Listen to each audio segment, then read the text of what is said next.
Nagaadha akkam akkam. Nagaa. Anaa eeguwaan baga nagaa. Isinis baganuu eeddanii. Mee waa'ee maalii haa mari'annu mee har'a? Mee tooppikii tokko nu kennaatii mee irratti mari'annaa?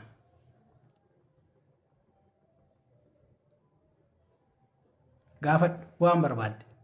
Mee gaafiin kee maalidha Aliimaa?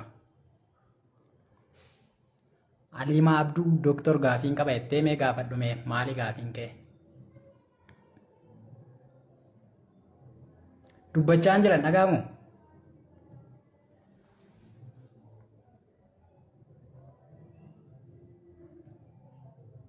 Yooyyaa galatoomi boontuu mee warroonni gaafii qabdan mee gaafii keessan gaafadhaati irratti mari'annaa waliin. Thank you galatooma. Aantii tasammaa nagaa ooltanii nagaa boodhaa galata rabbii kinoo maan jennu har'a geenye irraa kinoo iddoo hojii jirra gaafii gaafachuu barbaaddan gaafachuu dandeessu.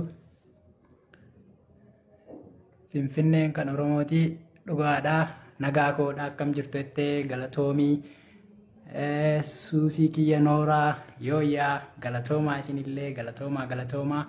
Mee gaafii warri qabdan gaafachuu dandeessu. Kallattiidhumaan irratti mari'anna jechuudha waan tokko. Mee gaafii maalii gaafachuu barbaaddan? Anaa dhufuu Nuuraal. Thank you. Galatoomii. Thank you.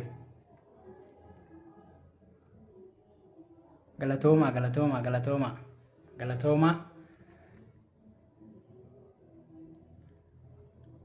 Suusii gaafadhu mee gaafiin kee maalidha? Gaafiin qaba jettee mee gaafadhu?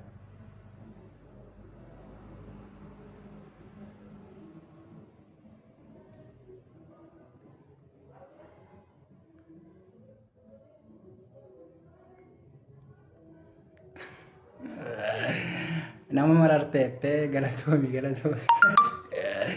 Maalii kootitu nama marara?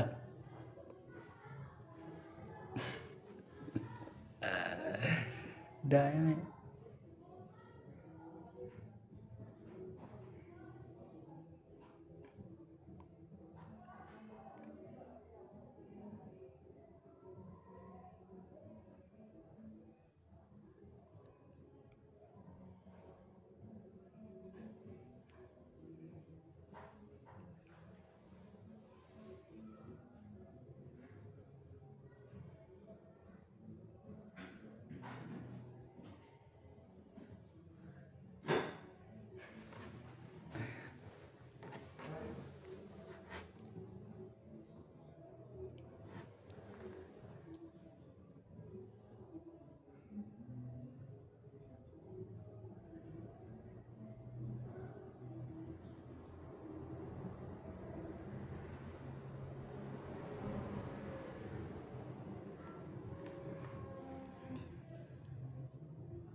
Ishee gaafii tokko gaafatanii jiru. Gaafiin sunis maalidha? Daa'imni takka ji'a tokko hanga torbee tokko hanga torbee sadiitti handhuurri daa'imaa dhalattee bahuu danda'a. Gara caala yoo ture maal ta'uu danda'a kan jedhu gaafateera hordofaan keenya tokko. Hanga ji'a tokkollee turuu danda'a. Yeroo tokko baay'illee turuu danda'a. Keessattuu daa'imman dhiitaan handhuura isaanii turuu danda'a jechuudha. Hanga ji'a 4 hanga ji'a 5titti yeroon itti odoomu homaa akkuma dhiita'etti yeroon itti fufu jiraachuu danda'a. Kanaafuu hanga ji'a tokko sanii olillee yeroon itti turuu jiraachuu danda'a jechuudha. Garuu mallattooleen akka dhiitaan naannoo sanitti mul'achuu, ho'i qaamaa dabaluu, akkasumas immoo iyyuu fedhii nyaataa dhabuu, sagaraan bahuu diduu, haqqisiisuu fi kan kana fakkaatan yoo jiraatan hatattamaan mana yaalaa geessuun barbaachisaadha. Maaliif infekshinii handhuuraa ta'uu danda'a jechuudha. Waaniif innillee infalaayitis jedhama. Isa san ta'uu waan danda'uuf yeroodhaan mana yaalaa geessuun barbaachisaadha. Hanga kunniin hin jirretti handhuurri yeroo kanatti bahuu dhabuun rakkoo hin qabu. Yeroo hanga jedhame kanatti torbee tokko hanga torbee sadiitti bahuu dhabuun rakkoo hin qabu jechuudha. Galatoomis siin jedha.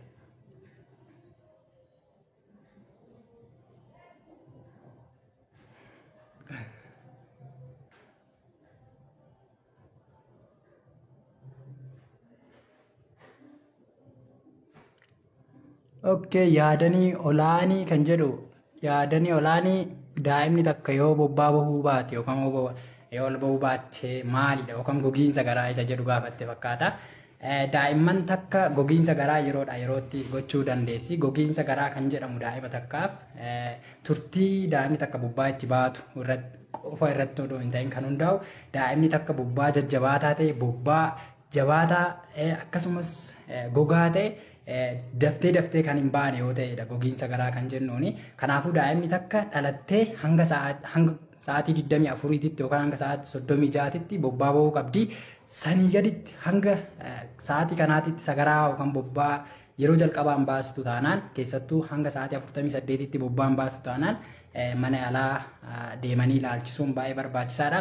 Akkasumas bobbaa jalqabaa baastee daa'imni takka ji'a tokko gadi yoo taate ormeen ishii yoo daftee bobbaa kan hin baasne ta'ee fi bobbaan ishii jajjabaataa yoo ta'e illee mana yaalaa geessuun baay'ee barbaachisaadha. Dabalataanis mallattooleen kanneen akka ho'i qaamaa jiraachuu, haqqisiisuu, fedhii harma hodhuu diduu fi kana fakkaatan yoo jiraatan yeroo kanallee mana yaalaa geessuun barbaachisaadha jechuudha. Daa'ima ji'a tokko gadii kan ta'e kanarraa kan hafe daa'imman ji'a tokko ol ta'an guyyaa 2-3 daa'imni tokko hanga torbee tokkootitti illee bobbaa bahuu dhiisuu dandeessi. Garuu yeroo baate sanitti bobbaan ishee jajjabaataa kan hin taanee fi lallaafaa yoo ta'u ta'e bahuudhaafis baasuudhaafis yookaan bobbaa bahuudhaafis kan hin rakkanne yoo ta'e homaa rakkoo hin qabu. Akkasumas daa'imman urmiidhaa urmii irratti hundaa'ee guyyaan turtiin isaan bobbaa itti baasan urmiidhaa urmii irratti akkasumas daa'ima irratti garaagarummaa qabaachuu danda'a. Fakkeenyaaf daa'imni takka urmiin ishii ji'a 2 ta'ee yeroo tokko daa'imni 2 jiraatanii daa'imni lachuu urmiin isaanii ji'a 2 yoo ta'e daa'imni isheen tokko torbanitti yeroo 2-3 bobbaa bahuu dandeessi. Takka immoo guyyaadhaan guyyaatti yeroo 2-3 bobbaa bahuu dandeessi. Kanaafuu kuni rakkoo hin qabachuudha. Daa'imni sun hanga bobbaan ishee jajjabaataa hin taanetti dhiiga hin qabnetti mallattooleen biraa hin jirrettee fi akkasumas hanga bobbaa bahuudhaaf hin rakkannetti dhukkubbiin hanga hin jiraannetti turtii bobbaa qofaatiin yookaan daa'imni sun daftee waan bobbaa hin baaneef qofa daa'imni sun rakkoo qabdi jechuu hin dandeenyu jechuudha. Daa'imman ji'a tokko ol ta'an garuu daa'imman ji'a tokko gadii yeroo baay'ee ilaalchisuun baay'ee barbaachisaadha. Rakkoo godhatanii kanarraa kan hafe keessattuu daa'imman gaafa bobbaan isaanii mallattooleen armaan gadii gaafa jiraatee fi akkasumas dabalataan gaafa bobbaa dafanii kan hin baasne ta'e fakkeenyaaf dhiitaan dugda duuba jiraachuu, dugda duuba dhooqachuu, rifeensi dugda duubarra gara gadiirra jiraachuu kunniin mallattoolee spinal cordii ta'uu danda'a waan ta'eef rakkooleen kunniin gogiinsa garaa gaafa fidan mana yaalaa geessuun baay'ee barbaachisaadha. Innillee spinal bifida isa jedhamu. Akkasumas daa'imman tokko akkuma dhalatanii bifti isaanii keelloo gaafa ta'e dhiitaa xiqqoo morma jala gaafa qabaatanii fi kan dadadhaban dafanii kan dadadhaban harma hodhuu kan rakkatan gaafa ta'e rakkoon kunis rakkoo xannacha rakkoo hormoonii xannacha taayiroidiitiin maddu yookaan rakkoo hormoonii hypothyroidism isa ta'uu waan danda'uuf yeroo kanas mana yaalaa geessuun barbaachisaadha.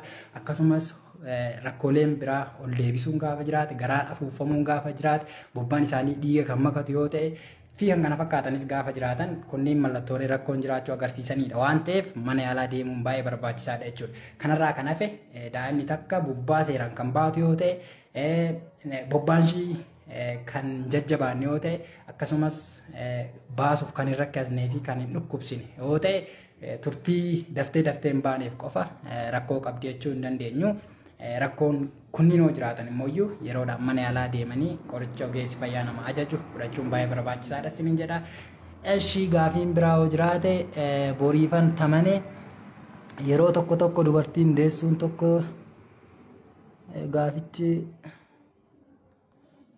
dhiifama gaafiin yaalaa bade meedha gaafii wanti mee dokt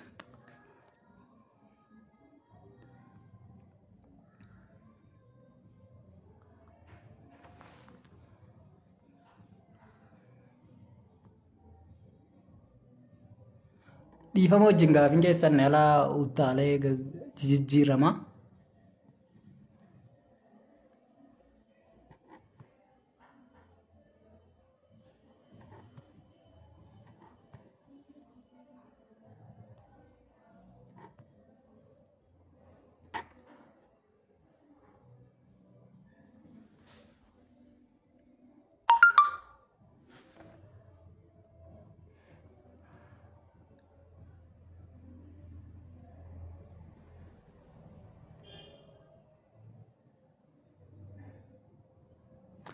Okay. Mu'az. Gaafii Mu'az natti fakkaata. Gaafii qoma as jala nama gubuu yookaan immoo iyyuu dhukkuba garaachaa irratti yookaan gaastiraayitiis jedhamu irratti maal jettu gaafii jedhu gaafatanii jiru.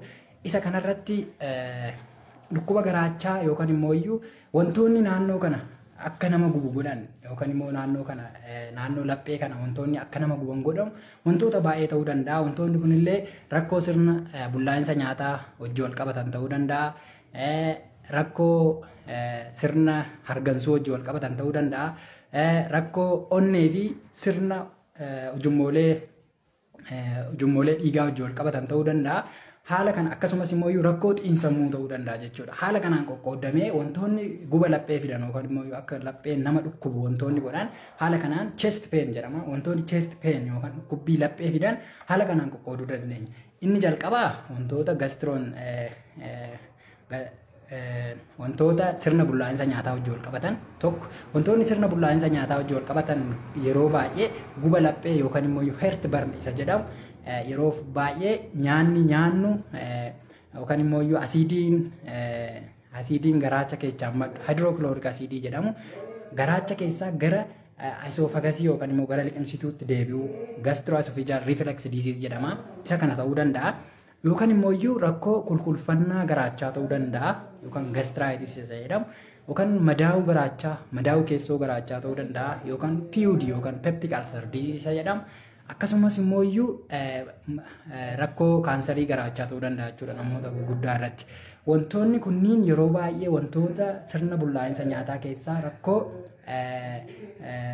guba laphee yookaan immoo dhukkuba laphee fiduu danda'anidha. Rakkoo immoo sirna hargansuu keessaa rakkoolee sirna hargansuu keessaa kanneen akka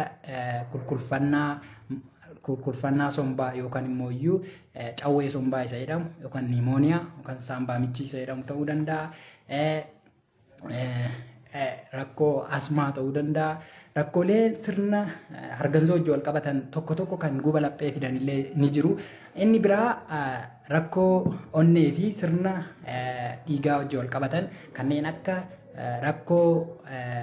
rakkoo dhibee onnee tasaa yookaan immoo acute coronary syndrome isa jedhamu ta'uu danda'a. Akkasumas immoo yeroo tokko tokko hammi dhiigaa onneen hojii ishee hojjechuudhaaf barbaachistuu fi isa barbaaduu fi akkasumas hammi onneedhaaf dhiigni deemamu ol madaaluu dhabe rakkoo kana namatti fiduu danda'a jechuudha. Innillee rakkoo acute coronary syndrome isa jedhamu ta'uu danda'a. Akkasumas qulqulfannaa maashaa onnees ta'uu danda'a jechuudha. Kanaafiyyuu wantoonni guba laphee fidan haala kanaan qoqqoodamuu danda'u. Garuu yeroo baay'ee hawaasa keenya biratti kan beekamu rakkoolee sirna bullaa'insa nyaataa keessattuu nyaanni asiidiin garaacha keessatti madde gara liqimsituutti ol deebi'uu tokko. Inni lammaffaan dhukkuba qulqulfannaa keessoo garaachaa fi madaa'uu keessoo garaachaa yookaan gaastiraayitiis yookaan immoo dhukkuba garaachaa termii bal'aadhaan gaafa ibsamu haala sanii qoqqoodamuu danda'a. Yeroo baay'ee isa kanaadha jechuudha hawaasa keenya kan rakkisuudhaan beekamu. Kanaafiyyuu wanta kana hambisuudhaaf maal gochuu qabna kan jedhu tokkoffaa irratti ganama bishaan dhuguun baay'ee barbaachisaadha. Kana durallee yeroo baay'ee dubbadheen jira. Ganama bishaan dhuguun of keessaa farra baakteeriyummaa yookaan immoo amala farra baakteeriyummaa yookaan antimicrobial property waan qabuuf gaafa bishaan dhugamu hancufni ganama antimicrobial property qaba. Hancufni kun ganama bishaan isa wajjin darbee dhukkuba garaachaa fiduudhaan sadarkaa tokkoffaa irratti kan argamu H. pylori baakteeriyaa H. pylori jedhamu ajjeesuu irratti gahee guddaa qaba jechuudha ganama bishaan dhuguun. Kanaafuu ganama bishaan liitira tokko yookaan immoo burcuqqoo 2 hanga 3 dhugaa fincaan isinitti baay'isuu danda'a. Isaaf jettanii bishaan dhuguun isinaa yeroo baay'ee isiniin jennee jira. Kanaafuu inni kun baay'ee barbaachisaadha. Inni biraa nyaata kuduraaf kuduraalee nyaachuun baay'ee barbaachisaadha. Inni biraa nyaata yeroo nyaatan dhukkuba kana nutti kaasuu danda'a yookaan nutti hammeessuu danda'an dhiisuu yookaan irraa of lagachuu yookaan xiqqeessuun baay'ee barbaachisaadha. Yeroo baay'ee nyaata kana namatti garaagarummaa qabaachuu danda'a. Garuu nyaata san abbuma santu beeka. Nyaata sanii haga danda'amaa ta'een adda baafatanii nyaata san lagachuu fi dhiisuun baay'ee barbaachisaadha jechuudha.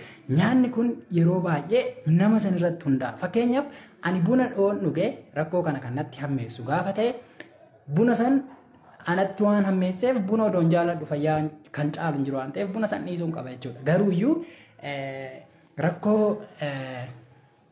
rakkoo biraa yoo ta'e fakkeenyaaf ani buna woon dhuge kan natti hoyyeessu yookaan uumaa rakkoon irratti hin qabne gaafa ta'e immoo buna dhuguu itti fufuu qaba jechuudha. Maaliif bunni nama hundatti dhukkuba garaachaa fiduu dhiisuu danda'a yookaan itti hammeessuu dhiisuu danda'a. Haa ta'u malee nama tokko nama baay'ee irratti itti hammeessuu danda'a. Kanaafuu nyaanni dhukkuba garaachaa kana namatti hammeessuu danda'a. Namatti garaagarummaa waan qabaniif haga danda'amaa ta'e nyaata dhukkuba garaachaa namatti fiduu danda'a jedhamanii yaadaman irraa yeroo baay'ee akka waliigalaatitti nyaatoleen ka'an jiru. Isaanillee nyaata mi'eessituu garaagaraatti baate kanneen akka barbaree, qaaraa, qocqocaa kunniin nyaanni itti baate yeroo baay'ee dhukkuba garaachaa yookaan guba laphee kana namatti fiduu yookaan nama hammeessu jedhamee yaadama. Garuu asirratti wanni beekamuu qabu nama hundaa miti. Nama baay'ee irrattidha malee. Akkasumas immoo nyaata coomaaf zayinni itti baatillee yeroo baay'ee dhukkuba garaachaa namatti hammeessuu danda'a jedhamee waan yaadamu. Sarraa qusachuun baay'ee barbaachisaadha. Alkoolii baay'isanii dhuguu dhiisuu, sijaaraa yookaan immoo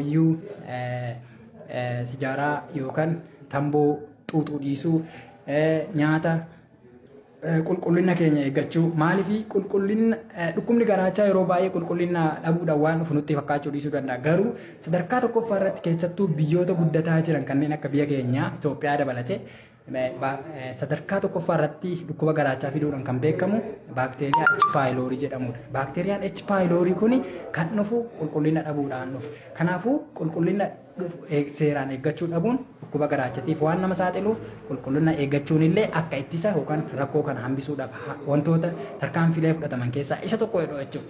Inni biraa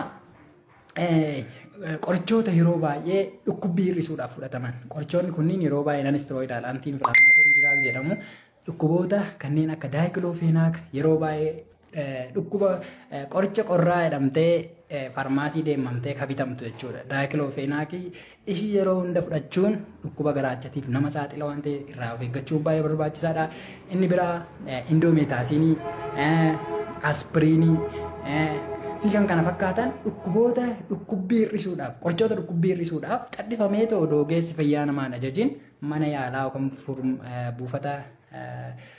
buufata qorichaa yookaan kuusaa qorichaa deemanii bitatan rakkoo dhukkuba garaachaatiif nama saaxiluu waan danda'u qorichoota dhukubbii hir'isuudhaaf fudhataman hir'isuuf baay'ee barbaachisaadha jechuudha.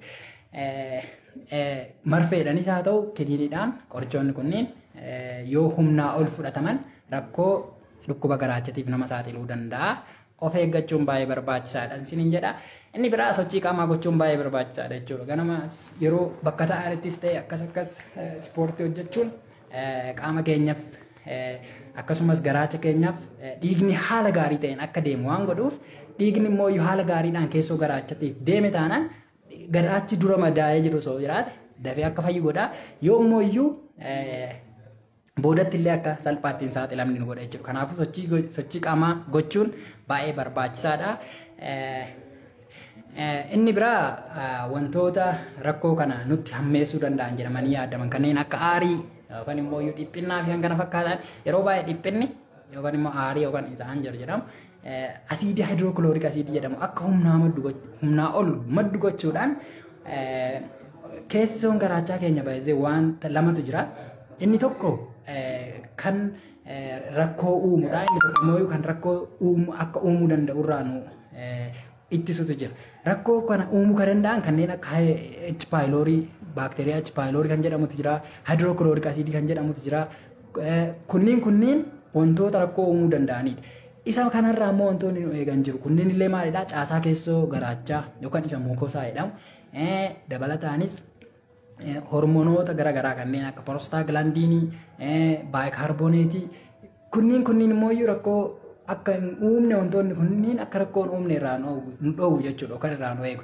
Kanaafuu garatti keenya fayya qabeessa ta'e itti fufuudhaaf kunniin lamaan wal madaalee jiraachuu qaba jechuudha. Kanaafuu haayidrookloorik asiidiin humnaa ol madde taanaan dhukkuba garaachaa nutti fidaa guba lapheetiif saaxilamna jechuudha. Kanaafuu isa kanar aariin immoo maal godhaa? Haayidrookloorik asiidii yookaan immoo HCl kun akka humnaa ol maddu godha. Kun immoo maal fidaa? Dhukkuba garaachaa namatti hammeessaa yookaan balaa garaagaraatiif nama saaxilan sinin jedha. Kanaafuu inni guddaan wanni isin gorsu dhukkuba garaachaa ofii keenya of manatti yaaluun baay'ee barbaachisaadha jechuudha.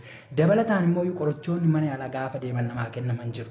Qorichoonni kunniinis bakka gurguddoo sadiitti qoonnee ilaaluu dandeenya. Isaanillee akka asiidii haayidrookilooriik asiidiin humnaa ol hin maddine qorichoota godhan tokko. Inni biraammoo qorichi kun eegamaddee booda yookaan asiidiin kun eegamaddee booda asiidiin kun akka miidhaa hin geessisne wantoota niituralaayiz godhan yookaan immoo gaabsan kan jedhamantu jira jechuudha. Kanaafuu qorichoota kanneen bifa kiniinitiin ta'uu danda'a, bifa shirooppitiin ta'uu danda'a, akkasumas immoo bifa marfeetiinis ni jiru jechuudha. Kanaafuu bifa kiniinitiin ta'uu danda'a, bifa marfeetiin, bifa shirooppitiin qorichoonni haala kanaan nu kennaman ni jiru. Mana yaalaa deemnee qorichoota kanneen fudhachuun baay'ee barbaachisaadha. Garuu qorichoota kanneen irra inni guddaan wanti manatti ofii goonu baay'ee barbaachisaadha jechuudha. Ittisni isaanii. Inni biraa gaafilee itti aanutti dabarra. Kanaafuu waa'ee dhukkuba garaachaa hanga tokko xiqqoos taatu na hubattanii itti odeessan yaada. Sagaleen immoo kan dhageessisneef iddoo hojii waan jiruuf sagaleen nama jeequu danda'a jenneeti kan sagalee ol kaasnee ni jine. Kanaafuu dhiifa. Gaafiin biraa. Mu'aaz Naashir hedduu galatoomii thank you. Mee gaafiin biraa yoo jiraate galatooma anillee baay'ee sin jaaladha baay'ee sin jaaladha. Thank you.